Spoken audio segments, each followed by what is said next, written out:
손끝이 저릿저릿해서 병원을 찾았는데 검사 끝에 뇌경색이라고 하더라고요. 전 그냥 혈액순환 문제인 줄 알았어요. 이 말을 들은 순간 저는 가슴이 철렁했습니다. 안녕하세요. 저는 올해 83 신경과 전문의 이만호입니다. 평생을 뇌와 신경질환만 들여다본 조용한 병원 의사였죠. 오늘 제가 전해드릴 이야기는 특히 60대, 70대, 80대 이상 어르신들에게 너무나도 중요하고 때론 생명까지 좌우할 수 있는 이야기입니다. 손발 저림. 많이들 겪으시죠?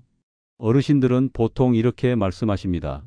혈액순환이 안 돼서 그래요. 손을 많이 써서 그래요. 날이 추워서 그래요. 맞습니다. 그럴 수도 있습니다. 하지만 반드시 그런 것만은 아닙니다.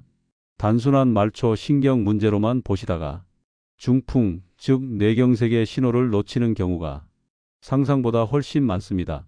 손끝이 저리다, 발바닥이 찌릿하다.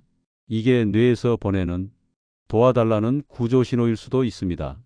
그래서 오늘은 손발 저림이라는 사소해 보이는 증상이 왜 뇌경색과 연결될 수 있는지, 그리고 어떤 경우에 즉시 병원을 가야 하는지를 사례와 의학적 설명으로 자세히 풀어드릴 겁니다. 그 전에 이 채널이 도움이 되셨다면 좋아요와 구독 부탁드립니다. 여러분의 응원이 저 같은 노의사에게 큰 힘이 됩니다. 며칠 전 76의 박명희 어르신이 외래 진료실을 찾아오셨습니다. 손끝이 간질간질하니 저리고 밤엔 잠도 안 와요. 혈액순환 약을 먹어도 도통 낫질 않네요. 몇 달 전부터 손저림이 시작됐고 처음엔 손을 많이 써서 그렇다고 생각하셨답니다. 그러다 점점 밤에 저리고 무거운 느낌이 들어 도저히 참을 수 없어 병원을 찾으신 거죠. 신경전도검사, 혈액검사, 뇌 MRI까지 찍어봤습니다. 결과는 놀랍게도 미세 뇌경색 다발성 소견. 박 어르신은 이렇게 말씀하셨습니다. 어머, 뇌에 문제가 있다고요? 전혀 그런 느낌은 없었는데요. 말도 잘하고 걷는데도 문제 없어요. 바로 그겁니다. 대부분의 미세 뇌경색은 말도 멀쩡히 하고 걷는 것도 큰 문제가 없습니다. 하지만 뇌의 일부, 특히 손과 발을 담당하는 감각 영역에 작은 혈류 장애가 생기면 그게 손발 저림으로 나타나는 겁니다. 즉 단순한 말초신경 문제가 아니라 중추신경계, 그것도 뇌에서 시작된 신호일 수 있다는 겁니다. 이걸 놓치면 어떻게 될까요? 다음 단계는 편측마비, 발음 이상, 의식 저하, 급성 뇌경색입니다. 그리고 그때는 우리가 흔히 아는 반신불수 말을 못하게 되는 병이 되는 겁니다. 손발 저림을 가볍게 넘기지 마세요. 특히 한쪽 손만 저리거나 한쪽 발만 간질간질하거나 몸의 반쪽이 유난히 시리거나 감각이 무뎌지는 느낌이 든다면 그건 절대로 단순하지 않은 신호일 수 있습니다. 오늘은 박 어르신처럼 아주 사소하게 시작된 증상이 어떻게 뇌에서 시작된 병의 경고로 이어질 수 있는지, 그리고 이를 어떻게 구별하고 예방할 수 있는지 의학적인 근거를 바탕으로 하나하나 짚어드리겠습니다. 60대 이상 시청자라면 이번 방송을 꼭 끝까지 들어주세요. 당신의 뇌가 지금 조용히 도움을 요청하고 있을지도 모릅니다. 몇 해 전 78의 김윤석 어르신이 지팡이를 짚고 진료실에 들어오셨습니다.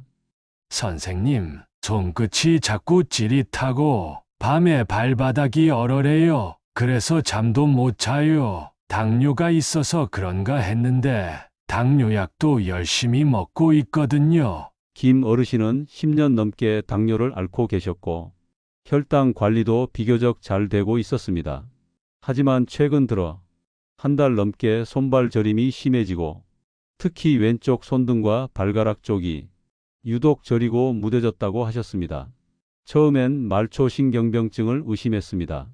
당뇨 환자들에게 흔히 나타나는 신경말단 손상 증상이지요. 그런데 이상했습니다. 손저림이 좌우 비대칭이었고 밤보다 낮에 더 심해졌으며 무언가를 쥘 때 자꾸 힘이 빠진다는 표현도 있었습니다. 정밀 검사를 진행했습니다. 신경전도 검사상 말초 신경 손상은 미약했고 문제는 뇌 MRI에서 나타났습니다. 오른쪽 중심의 부위, 즉 손과 발의 감각을 담당하는 부위에 미세한 허혈성 변화, 즉 작은 뇌경색이 발견된 겁니다. 김 어르신은 놀라셨습니다.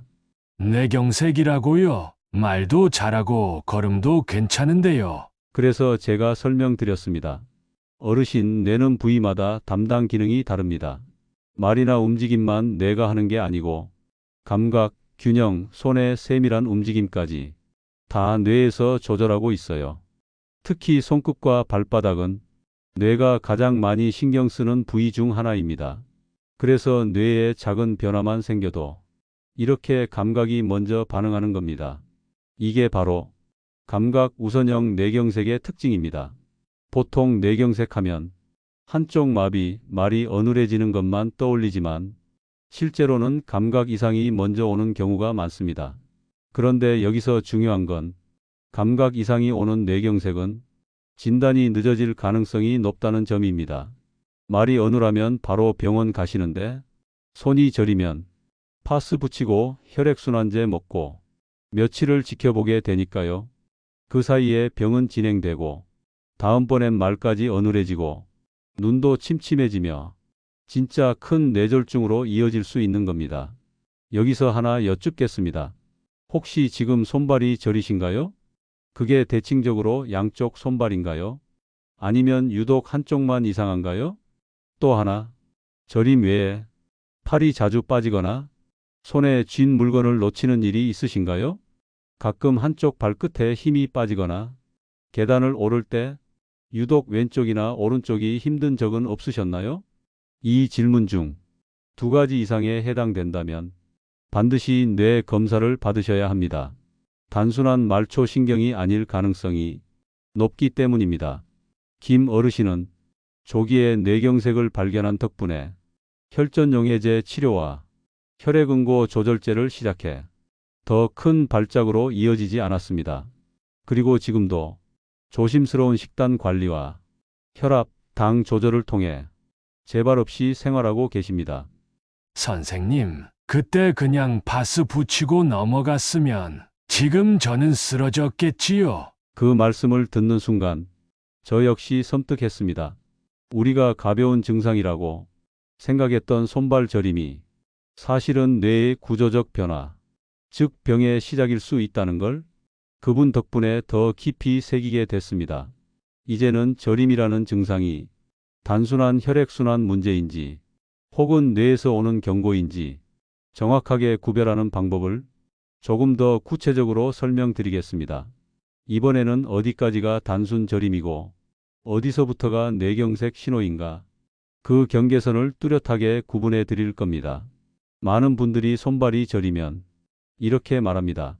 혈액순환이 안 돼서 그래요. 목이 굳어서 신경이 눌렸나 봐요. 나이 들면 다 그렇지요. 맞는 말입니다. 하지만 정확히는 말초 신경과 뇌 신경을 구별할 수 있어야 진짜 건강을 지킬 수 있습니다. 우선 단순한 말초 신경 손상에서 오는 저림은 대개 양쪽에 동시에 나타납니다. 양손 혹은 양발이 똑같이 저리며 밤에 더 심해지고 가만히 있을 때보다 움직일 때 덜 저리다는 특징이 있습니다. 예를 들어 당뇨병성 신경병증은 양발 발끝부터 시작해 점점 위로 퍼지고 발의 감각이 무뎌지며 발바닥에 모래알을 밟는 듯한 느낌도 줍니다. 또 하나, 목 디스크나 허리 디스크로 인한 신경 압박은 자세에 따라 저림이 심해지고 특정 방향으로 움직일 때 감각이 더욱 둔해지는 특징이 있습니다. 그렇다면 뇌에서 시작되는 저림은 어떤가요? 첫 번째 특징은 한쪽만 저리다는 점입니다. 왼손만 혹은 오른발만 특정 부위가 이상하리만큼 저린 느낌이 생기고 그게 점점 확장되거나 계속 반복된다면 중추신경계 이상, 특히 뇌의 감각 중추 문제를 의심해야 합니다.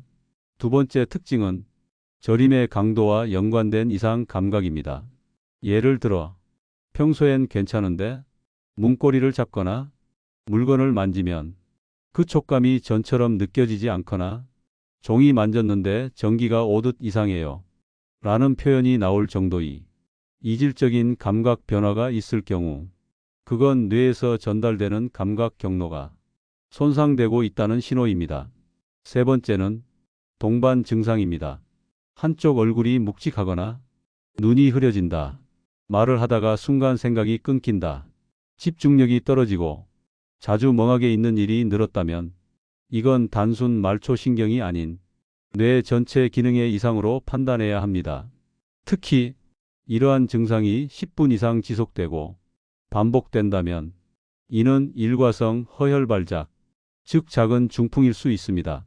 이 발작은 몇 분 만에 사라지기 때문에 많은 분들이 병원을 가지 않지만 통계적으로 일과성 허혈발작을 겪은 사람이 20%가 3개월 내에 뇌경색을 겪는다고 알려져 있습니다. 저는 이 장면에서 한 할머니의 이야기를 늘 떠올립니다. 선생님, 며칠 전에 잠깐 말을 더듬었는데 금세 괜찮아졌거든요. 그게 그런 위험한 징조였을 줄은 꿈에도 몰랐어요. 그분은 다행히 큰 뇌경색 전에 병원에 오셔서 예방 조치를 할 수 있었지만 그 말을 듣는 순간 가슴이 철렁했지요. 그래서 지금 이 방송을 보고 계신 분들께 다시 한번 질문 드립니다. 혹시 최근에 손발이 평소보다 더 자주 저리고 한쪽이 더 뚜렷하게 이상하며 말을 하거나 글을 쓸 때 순간적으로 멍한 느낌이 든 적은 없으신가요? 혹은 잠깐 눈앞이 흐릿해졌다가 금방 돌아온 경험은 없으셨나요? 이 질문 중 단 하나라도 예라고 하신다면 그건 뇌가 보내는 조용한 구조 신호일 수 있습니다. 이제부터는 뇌에서 오는 저림을 구별하는 생활 속 간단한 테스트와 예방을 위한 운동, 식단, 지압법까지 함께 알려드리겠습니다. 한쪽 손이 저리다, 발가락 끝이 간질간질하다. 그게 단순한 증상인지, 뇌에서 오는 위험 신호인지 이제부터는 직접 확인해 볼 수 있도록 생활 속 자가 테스트를 소개해 드리겠습니다. 첫 번째, 감각 대칭 테스트. 양손을 동시에 두 무릎 위에 올려놓고 눈을 감은 채 손등, 손바닥, 손가락 끝을 가볍게 눌러보세요. 양쪽 느낌이 다르다면, 즉 한쪽은 뚜렷하게 느껴지고 다른 한쪽은 둔하거나 간질간질하다면 중추신경의 감각 이상을 의심해 봐야 합니다. 두 번째, 팔 들고 버티기 테스트. 양팔을 어깨 높이로 들고 눈을 감고 20초 이상 유지해 보세요. 중간에 한쪽 팔이 모르게 아래로 떨어지거나 자기도 모르게 손목이 아래로 내려간다면 뇌혈류 이상으로 인한 미세한 운동신경 문제일 수 있습니다. 세 번째, 엄지와 검지 터치 테스트. 양손의 엄지와 검지를 마주대고 10초 동안 연속해서 맞춰보세요. 양손이 똑같이 빠르게 움직이는지, 한쪽 손가락의 움직임이 느리거나 어긋나지는 않는지 확인하세요. 이건 뇌의 소근육 조정 능력을 가늠하는 좋은 방법입니다. 이 테스트들을 통해 단순한 저림과 위험한 저림을 어느 정도 구별할 수 있고, 정상이라도 자주 해보시면 나중에 변화가 생겼을 때 빠르게 감지하는 데 도움이 됩니다. 그렇다면 뇌에서 오는 저림을 미리 예방할 수 있는 방법은 없을까요? 물론 있습니다. 예방이 가장 강력한 치료니까요. 첫 번째는 혈관을 깨끗하게 유지하는 식사입니다. 채소 위주 식단, 특히 혈관 탄력을 높이는 등푸른 생선, 마늘, 양파, 견과류, 그리고 비타민 B군이 풍부한 현미, 달걀, 두부를 꾸준히 드시는 것이 좋습니다. 당, 나트륨, 포화지방이 높은 음식은 뇌 혈류에 악영향을 주기 때문에 가급적 줄이셔야 합니다. 특히 달고 끈적한 과자류, 지방이 많은 육류, 인스턴트 국물류는 피해 주세요. 두 번째는 목과 어깨의 긴장을 푸는 스트레칭입니다. 뇌에서 손으로 가는 신경은 목과 어깨를 지나기 때문에 이 부위가 굳으면 저림 증상이 심해질 수 있습니다. 아침에 일어나 양 어깨를 천천히 돌리고 목을 좌우로 늘려주는 것만으로도 큰 도움이 됩니다. 세 번째는 지압과 손 자극입니다. 손목과 손바닥 가운데 노궁혈과 합곡혈을 엄지손가락으로 30초 정도 꾹꾹 눌러보세요. 이건 단순한 혈액순환뿐 아니라 말초 감각신경의 회복에도 좋습니다.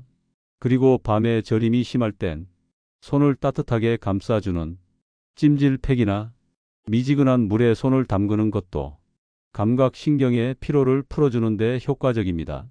마지막 네 번째는 두뇌 자극 운동입니다. 퍼즐 맞추기, 간단한 숫자 게임, 혹은 좌우 손으로 다른 동작하기. 이런 활동은 뇌의 감각 피질과 소근육 조절 기능을 활성화시켜 줍니다. 예를 들어 왼손으론 주먹을 쥐고 오른손으론 손바닥을 펴는 동작을 서로 바꿔가며 반복해 보세요. 처음엔 헷갈리지만 하루 5분씩만 해도 뇌의 양쪽을 동시에 자극할 수 있습니다. 이 모든 운동과 식습관은 단순히 저림을 완화하는 데 그치지 않고 뇌혈관 건강을 지키는 강력한 예방 수단입니다. 지금 저림이 있다고 해서 반드시 뇌경색이 오는 것은 아닙니다. 하지만 저림을 그저 불편함으로만 넘긴다면 우리는 경고를 듣지 못한 채 큰 병을 맞이하게 될 수 있습니다. 지금 이 순간에도 몸은 조용히 우리에게 말을 걸고 있습니다. 그 소리를 무시하지 마세요. 다음은 실제로 손발 저림을 방치하다 중풍으로 이어진 분들의 사례를 통해 얼마나 빠르게 진행되고 어떻게 일상을 바꾸게 되는지를 생생하게 보여드리겠습니다. 며칠 전 진료실에 76의 정동일 어르신이 휠체어에 앉아 들어오셨습니다. 선생님, 내가 이렇게 될 줄 몰랐어요. 손이 자주 저렸던 것뿐인데 갑자기 말도 안 나오고 몸이 안 움직이는 거예요. 정 어르신은 6개월 전부터 손끝이 저리기 시작했습니다. 특히 왼손 새끼손가락과 약지 쪽, 밤에 더 심했고 아침에는 묵직한 통증도 따라왔습니다. 처음엔 파스를 붙이고 혈액순환제를 복용하며 버텼습니다. 아내는 병원 가보자고 했지만 이 정도야 누구나 있지 하시며 넘기셨지요.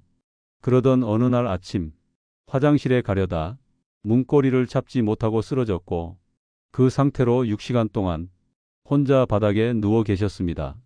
급성 뇌경색이었습니다. MRI에서 오른쪽 뇌 중간 대뇌 동맥이 막혀 있었고 손과 입, 다리를 담당하는 영역이 혈류를 잃은 상태였습니다. 응급처치와 항응고 치료를 받으셨지만 이미 손상은 광범위했고 지금도 언어장애와 반신마비가 남아 재활치료를 받고 계십니다. 정 어르신은 저는 진짜로 몰랐습니다. 손이 저리다는 게 이렇게 큰 병의 신호일 줄은. 말씀하시며 몇 번이고 눈물을 훔치셨습니다. 이 사례에서 가장 중요한 교훈은 경고 신호는 작게 시작되지만 결과는 인생을 바꿀 만큼 크다는 점입니다. 손발 저림이라는 증상, 단순히 불편해서 넘길 일이 아닙니다. 특히 한쪽만 저리거나 특정 손가락만 자주 이상하다면, 그리고 그 저림이 점점 무뎌지거나 힘이 빠지는 느낌으로 변한다면 즉시 뇌신경 검사를 받아야 합니다. 정 어르신의 경우처럼 미세 뇌경색이 반복되다 갑작스레 큰 혈관이 막히는 경우가 생각보다 흔합니다. 왜냐고요? 작은 신호를 무시했기 때문입니다. 저는 진료실에서 이런 어르신들을 자주 봅니다. 지난달에도 발이 얼얼했는데 그냥 나이 탓했어요. 손끝이 바늘로 찌르는 느낌이 있었지만 며칠 지나면 괜찮아졌거든요. 이렇게 말씀하시는 분들이 며칠, 몇 주 뒤에 앰뷸런스를 타고 다시 오십니다. 여기서 한 가지 말씀드리고 싶은 건 의심될 땐 검사 받는 것이 결국 인생을 바꾸는 선택이라는 겁니다. 뇌경색은 초기에 잡으면 거의 대부분 막을 수 있습니다. 혈전용해제, 항응고 치료, 혈관 확장 치료 등 수많은 치료법이 있지만 그건 발견이 전제돼야 합니다. 조기 진단을 위해선 작은 증상에도 경각심을 가져야 합니다. 지금 저림이 있는 분들께 간곡히 부탁드립니다. 지금이 마지막 기회일 수도 있습니다. 오늘 밤도 손끝이 저리고 발가락 끝이 무감각하다면 그게 오늘의 피로 때문이 아니라 내일의 중풍 경고일 수 있다는 것 꼭 기억해 주십시오.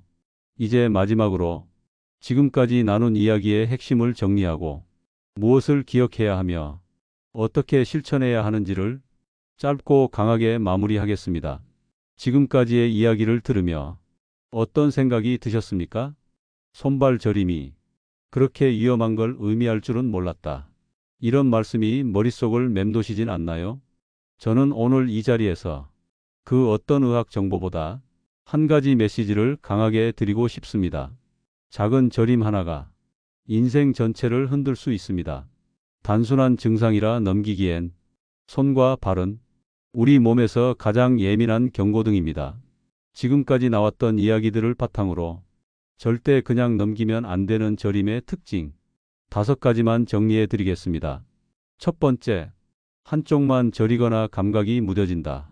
특히 왼손이나 오른손 한 발만 이상한 경우 중추신경 이상, 즉 뇌의 문제일 가능성이 큽니다. 두 번째, 말을 하거나 생각할 때 멍해지는 느낌이 동반된다. 저림과 함께 말이 어눌해지거나 글자가 떠오르지 않고 순간적으로 멍한 상태가 자주 반복된다면 그건 뇌혈류 이상 신호일 수 있습니다. 세 번째, 물건을 자주 떨어뜨리거나 손에 힘이 빠지는 느낌이 든다.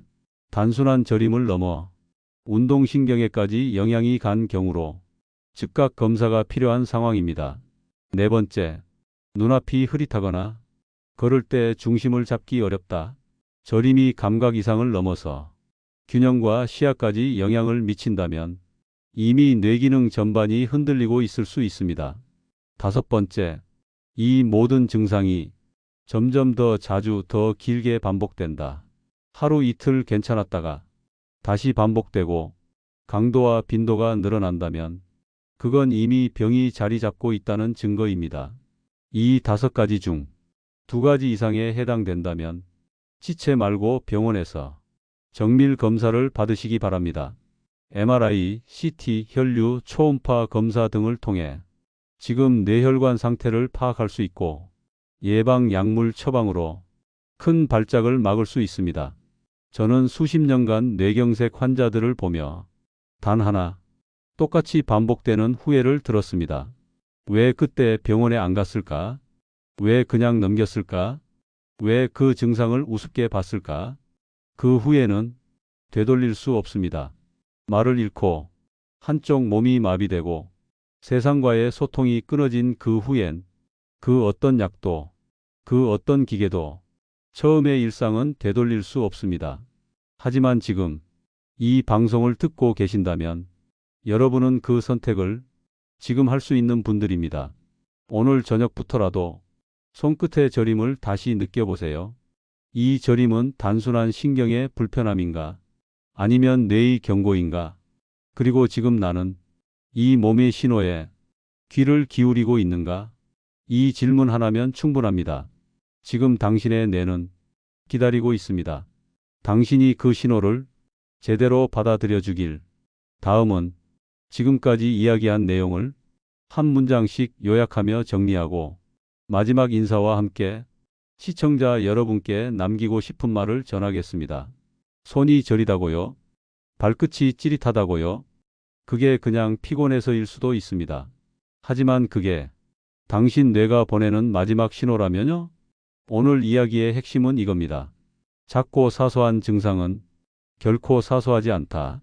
손발 저림이 단순한 말초 신경 문제일 수도 있지만 한쪽만 반복된다면 감각 이상이 무뎌지고 힘이 빠지며 생각이 멍해진다면 그건 뇌에서 보내는 구조 요청입니다. 우리는 지금 60대 이후의 건강을 운에 맡길 수 없습니다. 내 몸의 변화, 특히 손끝, 발끝의 미세한 감각부터 귀 기울이고 들여다보는 습관이 진짜 뇌경색을 막는 시작입니다. 오늘 방송을 통해 5명의 어르신 사례를 전해드렸습니다. 박명희 어르신이 단순 저림인 줄 알았던 미세 뇌경색, 김윤석 어르신이 좌우 비대칭 저림과 떨어지는 손님, 정동일 어르신이 결국 마비로 이어진 급성 뇌경색, 그리고 병원 가기를 미뤘던 수많은 분들의 후회, 그분들의 목소리는 모두 하나로 모아집니다. 그때 그냥 넘기지 말걸, 진작 검사 받을걸. 그래서 저는 지금 이 순간 이 방송을 보고 계신 분들께 부탁드립니다. 단 한 번이라도 한쪽 손끝이 이상하게 느껴졌다면, 단 한 번이라도 말이 멈칫했던 적이 있다면, 단 한 번이라도 발끝이 무감각한 듯 했던 순간이 있다면 그걸 그냥 넘기지 마세요. 의심될 땐 검사 받으세요. 불안할 땐 전문가에게 물어보세요. 그게 병이 아니어도 좋습니다. 그런데 병이라면 조기에 막을 수 있습니다. 당신의 뇌는 지금 이 순간도 살고 싶다고 말하고 있을지 모릅니다.